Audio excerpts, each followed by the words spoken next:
You're tuned in to the Dr. Kinney Show, and I'm your host, Dr. Erin Kinney, a naturopathic doctor and speaker dedicated to unraveling the mysteries of your body and guiding you back into balance. Let's get started. Hey everyone, welcome back to another episode of the Dr. Kinney Show. This week I'm really pleased to have joining me Mike Muoio from Ortho Molecular Products, which Ortho Molecular is one of the leading nutraceutical companies in the supplement industry. And I'm really excited to chat with Mike because he has a wealth of knowledge about what to look for in a supplement. How do you pick your supplements? There are so many out there, and it's a common question I see when my patients come in. They're like, I feel so overwhelmed. There's this one, there's that one. How do I know if it's good? So Mike, thank you so much for agreeing to come on the show and have this conversation with me. It's great to have you here. Yeah, you're welcome. I'm excited to be here. Yeah. So can we start by sharing a little bit of your experience? Can you share some of your experience in the supplement industry and kind of how you got to where you are today? Yeah, sure. So kind of an interesting story. So I originally wanted to be a doctor and did the whole pre-med track through college. And after college, I ended up scribing in the ER. So I did that for about 2.5 years, became head of the scribe program at Appleton Medical Center in Appleton, Wisconsin. And honestly, I saw a side of medicine that just didn't really work. It was a lot of kind of managing patients, kind of not really getting to the root cause of what was really going on. It was more pain management and giving them drugs so they would leave, or they would ship them off to another specialist somewhere. And I saw it day in and day out. And it just became so frustrating to see that. And I was just like, there's got to be a better way to this. And luckily, my mentor, who was the head of the program, his name was Dr. William Lane. Dr. William Lane said, Mike, if I knew what medicine would become 30 years ago, I would have never gotten into this. The only reason I'm here is because I have 2 kids in college, and once they're out, I'm done. A trained monkey can do what we do. Wow. And that really got the gears turning. And I was like, okay, do I want to go down this road, get into a whole bunch of debt, spend 7 years becoming a doctor, or do I do something else? And I got extremely lucky, because my parents supported me either way. And I got into a few med schools, but I said, you know what? I don't think I want to do this. And I ended up sending my resume out to my best friend who worked in Chicago. And he was like, he knew a whole bunch of headhunters. So he was like, yeah, I'll just send them out, see what happens. And I got a call from a guy in Southern California, and he introduced me to Ortho Molecular. And we spent probably an hour on the phone talking about functional root cause medicine. And I was like, hey, this is exactly what I want to do. And ended up in inside sales, did that for about 2 years, became the rep out in New Jersey, did it for 7, went back to Wisconsin, did it for 2, and became the team leader out here about 6 months ago. And in that 11 year period, there's been a tremendous shift in the industry. There's been this huge shift from that pharmaceutical model to more of a wellness root cause approach. And with that comes a lot of confusion, because a lot of companies have jumped into the space. So it's really difficult to figure out what you should look for in a supplement, because you're just inundated with so many different things coming from so many different areas. So that's the tough part of the situation. And there was actually a study done, I believe it was in 2015, and they pulled supplements off the shelf from GNC, Walgreens, Target, and there's another store that they pulled them off. But they wanted to see if actually what was on the label is actually contained in the bottle. And 80% of the supplements that they pulled actually didn't contain what they said they contained on the label. That's scary. It's a little scary. It's a little scary, especially because people spend a lot of money on supplements, right? And you're expecting the supplement to make you feel better, right? Exactly. So you want to make sure that what you're getting actually has the things you're paying for and the things that you want to be putting in your body. That's the biggest thing. So it's frustrating to see that just in the space and how it's evolved into something like that, because there's unfortunately a lot of money involved and a lot of companies see that opportunity. So either they're going to lie about raw materials, they're not going to know the raw material actually isn't what they're putting in the capsule, or, whatever's going on. The quality control just isn't there. Yeah. So, CVS, Walgreens, GNC, like Vitamin Shop, so a all lot of these the different mass things, places all those that you would go. big places are you just don't know what you're getting at the end of the day. You know, and interesting, I feel like the advice that I typically give my patients, I'm like, hey, like first thing you want to do when you're looking at a supplement is look at the other ingredients. And maybe you can speak to this a little bit. And there's a lot of fillers and a lot of things that you don't know how to pronounce or things that you haven't seen since high school chemistry. It might not be something you want to put. And if that's, you know, if the other ingredients look a little sketchy, don't even bother with the supplement. Yep. You know, if they look okay, then you would actually go to the ingredient list. But I guess my question having this conversation, and how is a consumer supposed to know, like, where is this being manufactured? Is the company, are they doing good manufacturing practices? How does someone know that? Yeah, it's interesting because most of the companies out there are going to be CGMP. So that's kind of the good manufacturing practices. Yep, exactly. So most of them are, but then if you kind of dive into that, you can see a lot of variability between companies. Got it. So for instance, one of the things we see a lot is manufacturing dates on products. Yes, we've had this conversation before. Right? So manufacturing dates versus expiration dates. And when a company puts a manufacturing date on something, they're saying when this was made, it was, let's say probiotics, for instance, it was 30 billion CFU, which is a measure of potency of probiotics. Now, if it was made at that point, we all know probiotics are going to degrade over time. So when that bottle goes from, let's say it was made in California, ships over to Maryland, how long does that take? Then it sits on a shelf for 6 months. I mean, what is the potency at that point? It's not 30 billion anymore because there's going to be die-off. Yeah. So it just introduces that question of, what am I actually getting? Yeah. So, and am I paying for this supplement that says it's got 30 billion CFU, but it actually doesn't? Exactly. So you always want to look for expiration dates. So when a company has expiration dates on their products, it means they're doing the stability testing necessary on each one of those raw materials to know how they degrade over time. Got it. So that's very, very important. And the thing that Ortho Molecular does, and we've always done this since 1989, since our founding, is we will always hit label claim at the time of expiration. So does that mean that if you buy something right off the shelf, like right off manufacturing, it's going to be at a higher potency? Correct. Got it. So for instance, one of our probiotics is called Orthobiotic. Great one. Great probiotic. So that label is 23 billion CFU, but that's at the time of expiration. Got it. So as a company, what we have to do is we have to do all of the stability testing necessary at various different temperatures to know how that product degrades over time and then over formulate accordingly. So Orthobiotic is actually formulated about 54 to 55 billion CFU to account for that degradation to make sure we hit label claim at the time of expiration. And what's the typical, and I'm sure this probably varies per supplement, but what's the typical expiration date? Like it's manufactured in 2020, like when would it typically expire? Yeah, so that's another thing you see the industry, like they kind of paint with a broad brush sometimes, especially in the retail space. They'll say, oh, the expiration date's 3 years or whatever, but it just depends. It's going to depend on what's in the supplement, right? Exactly. Yeah. And a lot of companies don't look at that. So that's another question. Even if they're putting expiration dates on it, are they, really... Yeah. Well, and this also, I know we've had this conversation many times before, if you're looking to buy things on Amazon, let's talk a little bit about that because you don't often know where that supplement is coming from. Is it actually is what's in the bottle actually what you paid for? Like it's hard to, and Amazon's so easy. Like we all love Amazon, but if you're buying, nutritional supplements, you want to be careful with that, right? Yeah, you definitely have to be careful with that. I always say Amazon's a really good place to buy like a hammer. Yeah. It's not a good place to buy your supplements. Yeah. Because you just don't know how they're stored. Yeah. That's the biggest thing. And a lot of the times it's like these supplements are coming from like someone's house. Yeah. In their garage. In their garage or who knows how long they've been sitting there, what temperature they've been at. Exactly. Yeah. And then the other thing Ortho Molecular's had a really big issue with is counterfeits. Yeah. So yeah, you showed me that one a couple weeks ago. It's like the exact bottle, but it wasn't coming from an Ortho Molecular store because you guys don't sell on Amazon. We don't sell on Amazon. Going back to 1989 when we were founded out of a small health food store in Lake Geneva, Wisconsin by a gentleman by the name of Gary Powers. So his vision was to transform the practice of medicine. Yeah. So shifted from that kind of pharmaceutical approach to more of a root cause approach.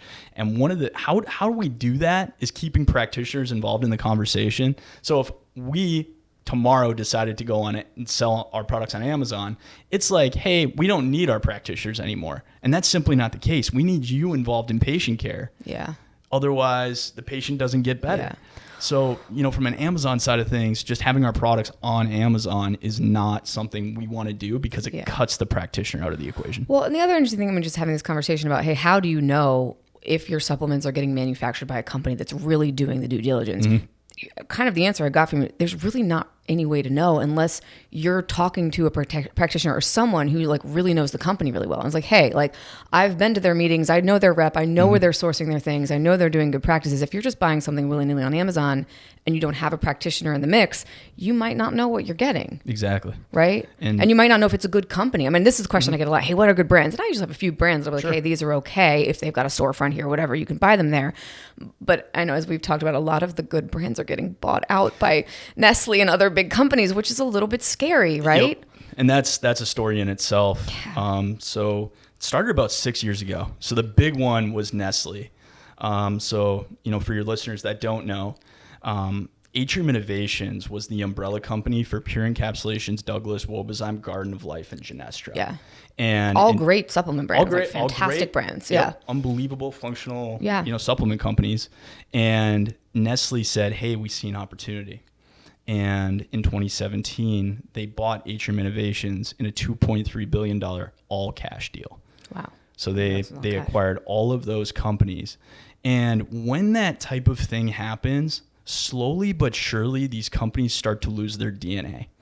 So, a bigger company comes in, they look to cut costs because now they have to be, maximize shareholder value and all these things. And the CEO has a responsibility to do that. What are some of the fastest ways to do that? Cut costs. Cut costs, like raw material costs, right? Raw materials, but also increasing distribution. So right after that happened, Pure Encapsulations was on Amazon. Yeah. Pure Encapsulations was selling through their own website. Yeah. And that's what we see. Yeah. So it's almost like a kind of a dilution in the company values that they were originally founded on, simply because there's more cooks in the kitchen. Yeah. And it's a very frustrating thing that we're seeing in the industry. And, Ortho Molecular, we're very, very lucky. So about 6 months ago, Gary Powers, who founded our company, he still runs our sales meetings, and he does a little speech at the beginning of all our sales meetings. Get everybody kind of in the groove and get excited about things. And he stood on stage and was pretty somber and said, hey, listen, we were approached by a very large corporation and asked to sell. And when I founded this company back in 1989, my vision was to transform the practice of medicine. And he said, and everybody's like, oh crap, like what's going on? Yeah. And he's like, listen, we can't transform medicine by selling ourselves.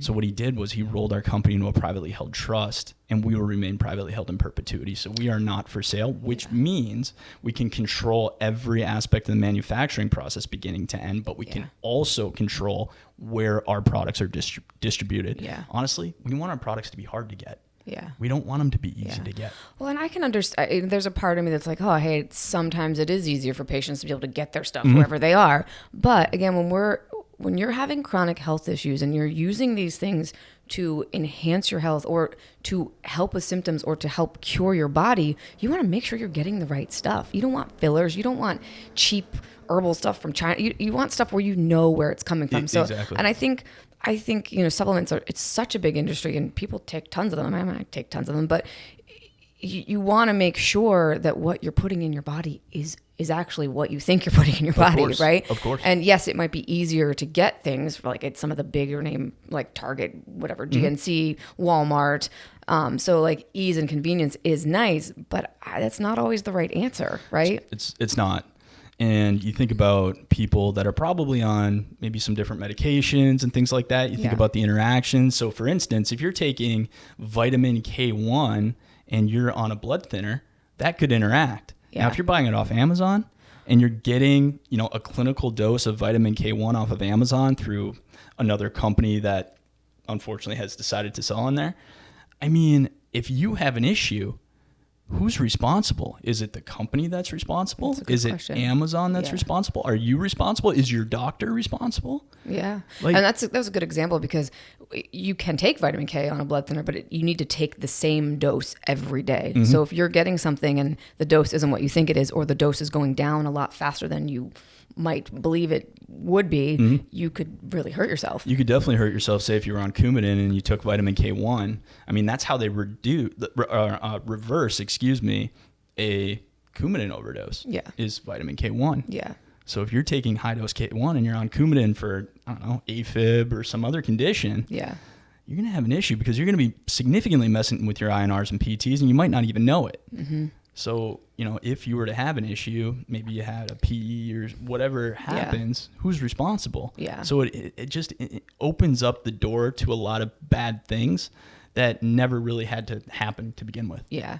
Well, and this kind of brings up a point that you guys know I talk about this a lot on the show. It's so important to have a provider working with you on your health. And particularly when we're talking about supplement, herb, drug, nutrient interactions, if you're on a medication and you're like, oh, so-and-so influencer told me to take this supplement, you need to tell your doctor because of, supplements are fantastic and they're great, but they really work, right? Yep. They do things in the body. And if you are trying not to do something, or if you're on a drug like Coumadin or any other medication, there's lots of different interactions that can potentially happen that you might not know about from an influencer or social media, or Amazon's not going to say like, oh, if you buy this supplement, make sure you're not taking XYZ. So really important to have a practitioner of some kind that's supporting you here, and especially helping you choose where you're going to get your products. Definitely. And I actually have a good example of that. I used to work with a practitioner in New Jersey who was giving a patient a Garden of Life product.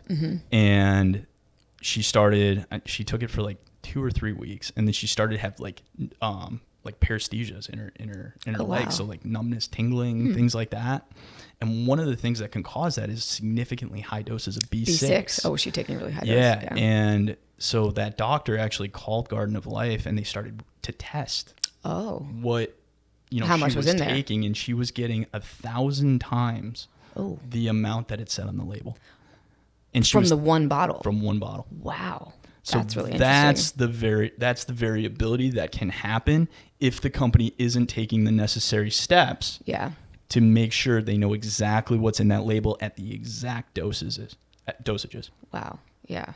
Yeah. So there's stuff that can happen here, right? Oh, yeah. Like it's, I think some people are like, oh, it's just a supplement, but no, supplements they really work. They do. They have a big impact on your health, which is fantastic, but you do also have to use them with caution. Yeah. And particularly if you're going to like the herbal side of things, like I love herbal medicine. It's, but herbs are very strong, right? Like they can have actions and sometimes side effects and other things. And again, they can interact with a lot of different things. I feel like we've had a conversation about fish oil several times, and I wanted to bring that up because I think it's so helpful. So talk to me about fish oil, shelf life, what happens, what to look for in fish oil, because I feel like it's a little bit different from some of the other supplements. Yeah, fish oil is a very interesting one of the most popular supplements out there right now. But if you pull the curtain back on the fish oil industry, it's an extremely dirty industry. Yeah. So industry average within the retail space from when that fish is actually in the ocean to when it's on the shelf, guess how long? 2 years? 3 years. 3 years. 2 to 3 years. So that fish is swimming in the ocean to when it's on the shelf, 2 to 3 years. So you're taking already 2 to 3 year old fish oil. You go to Costco and you buy that $9. You buy that $9 bottle of Costco fish oil, and you get it home and you open it and you can smell it from 3 miles away. Because it's rancid, right? It's rancid. Yeah. So it's like you're thinking to yourself, how is this good for me? Yeah. If it's rancid, it can't be good for me. Well, right? And I find that, I have patients that are buying their fish oil from wherever, Costco, GNC, they always burp it up. They're getting reflux from it. And I'm like, you know what? That's actually not from we'll offer them a different supplement. And they're like, well, I don't like fish oil. I'm like, yeah, because you've been taking really crappy fish oil. Yeah, there's a lot of bad ones. And when you think about when oils go rancid, they become not so great for your body. Right? Like, you're never supposed to take out oil past smoke point. Yeah, exactly. Because it changes. It changes the conformation, it changes the bonds. And when those get into the body, they're going to be inflammatory. And here we are taking these supplements that are supposed to be anti-inflammatory, but you're actually probably doing more harm than good. Yep. So fish oil, you always want to ensure the freshest oil possible. That's extremely important. That's number one. Number two, there's different forms of fish oil. So there's the ethyl ester form, which has kind of been adopted within the pharmaceutical space. So you have Lavazza, Vasipa, some of those other ones. Those are all ethyl ester forms of fish oil. Got it. And then there's reesterified triglycerides. So in the literature, you'll see RTG. Okay. And that has the largest body of research. So at Ortho Molecular, that's what we're using. And it seems to increase the absorption profiles pretty significantly compared to an ethyl ester form of fish oil. Interesting. And when you increase absorption of fish oil, you don't burp. Yeah. Because you're not going to get that reflux. You're not going to get that reflux side of things, which is really nice. And then the other thing to look for is actually dosing. So within the retail space, and even in the professional space, they'll kind of trick you. So they'll say, oh, you're getting a much larger dose of EPA, DHA, which are the main components that you're looking for in a fish oil. But it'll be for like per 4 capsules. And it's a lot of capsules to take. So if you can slim that down into like a 1 capsule dose and still get a similar amount, I mean, that makes it easier. It increases compliance, all those things. So Ortho Molecular, our Ortho Omega 820 is 430 milligrams of EPA, 390 DHA. It's actually 50 milligrams of another omega-3 called DPA, but that's per capsule. Which is fantastic, because you only have to take 1 capsule, which is really nice, guys. Exactly. To get about a gram of fish oil, you take 1 capsule versus a gram of fish oil in 4 capsules. In 4 capsules. Yeah. So that's one of the things we really want to do as a company is to ensure a patient is as compliant as possible. Yeah. Trim it down into the least number of capsules possible. Compliance is really important. Like big deal. You're not going to get better unless you do the things you're supposed to be doing. And that, I feel like taking too many pills is a patient's like, I can't do this. It's too many pills. It's too many. Yeah. There are a couple of supplement companies that they're prenatal, for example. So you have to take 8 a day. It's Thorne prenatal. It's a great prenatal, but that's a lot of capsules, especially if you're having nausea. Yeah. You might be vomiting and other things. Yeah. And you mentioned Thorne. I mean, that's another one of those companies that kind of went that way. And it's just like, it's frustrating to see that just across the industry. Yeah. So many companies have, they just kind of, I don't want to say they lose their way, but they kind of it's almost like, how do I want to say it?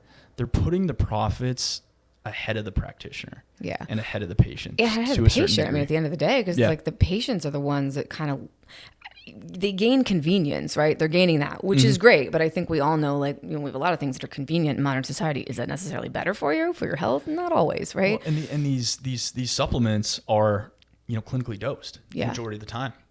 They need guidance. Yeah, they need guidance in order to do it properly and not harm themselves. Yeah. Which is like, that's so critically important. It's very important. Like, you want to get better, but you want to do it in the right way. Yeah. Yeah. So again, you guys know, I talk about this all the time.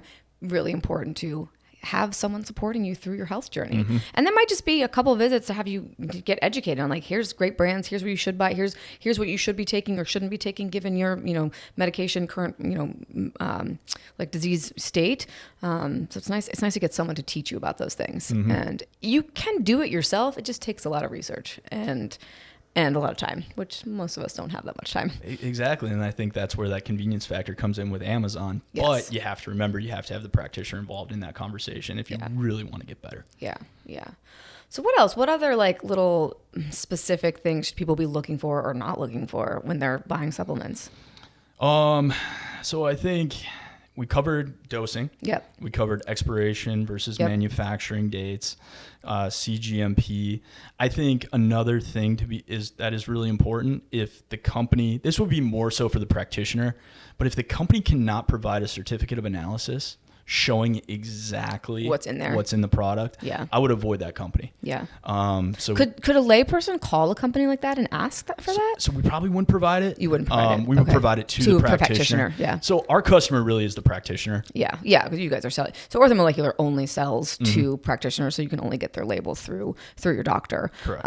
And it's been a fantastic relationship. Like Mike comes and visits us every month, and we have a great chat. He always teaches me amazing things, and it's really nice as a business owner and as a practitioner to have someone who can support me. And like, hey, we've got this new product, or we have this going on, or here's some research studies. So it's fantastic. It's a great relationship. I think it enhances my ability to do my job with my patients. But I think the biggest ones are going to be the actual dosing that's in there, and expiration dates versus manufacturing dates. I really want to stress that. You look at. Yeah. That's so critically important. Because it ultimately affects the efficacy of the product. Yeah. Because if you don't know what you're getting in it, like how can it be efficacious? Yeah. It might be a little bit efficacious, but it's not going to be like, say you think you're getting a gram of fish oil and you're only getting 200 milligrams. Yeah, and if a gram is what you prescribed for your condition, you need to make sure you're taking that. Exactly. The American Heart Association recommends a gram Yep. for autoimmune. It can go north of 3 grams for TBIs. It can go north of 10. Yeah. You know, so like you got to know what you're actually getting. taking. Yeah. I would try and avoid a lot of the companies that have a lot of marketing.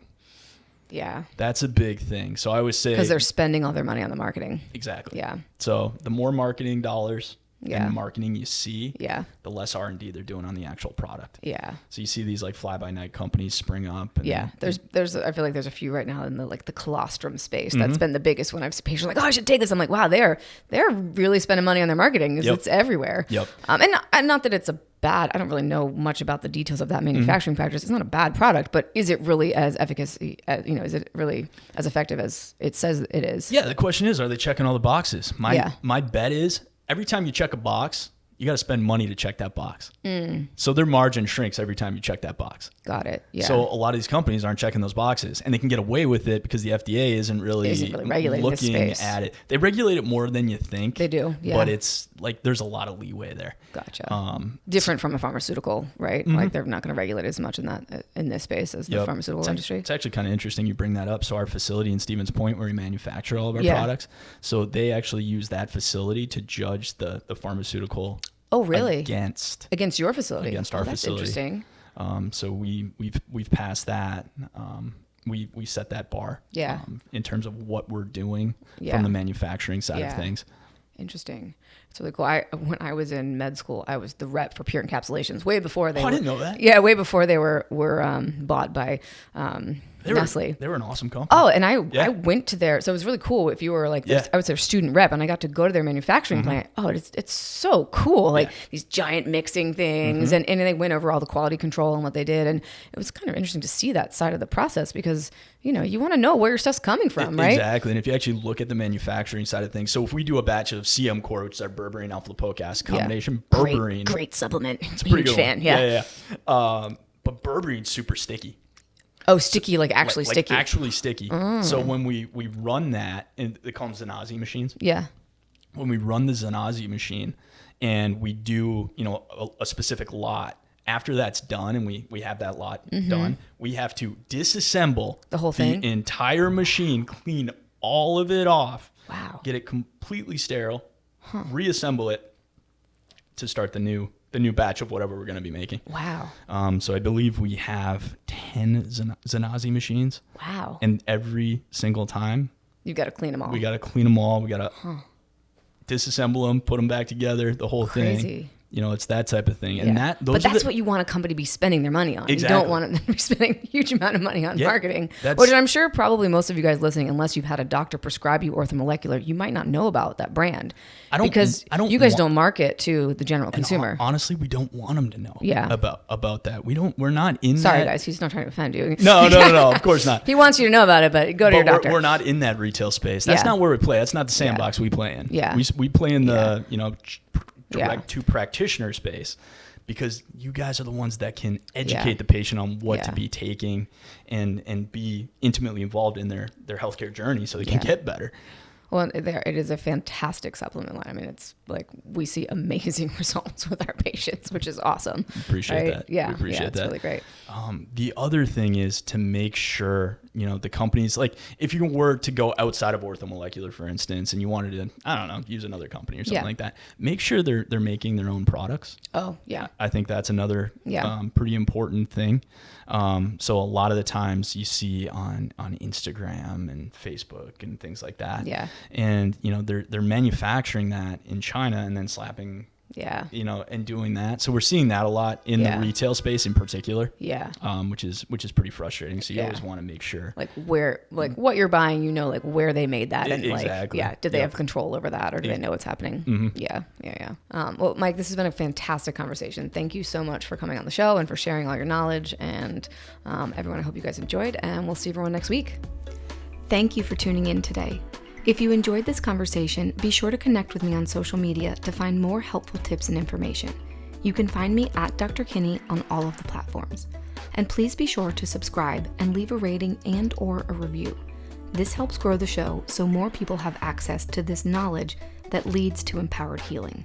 Love and light, and see you next week.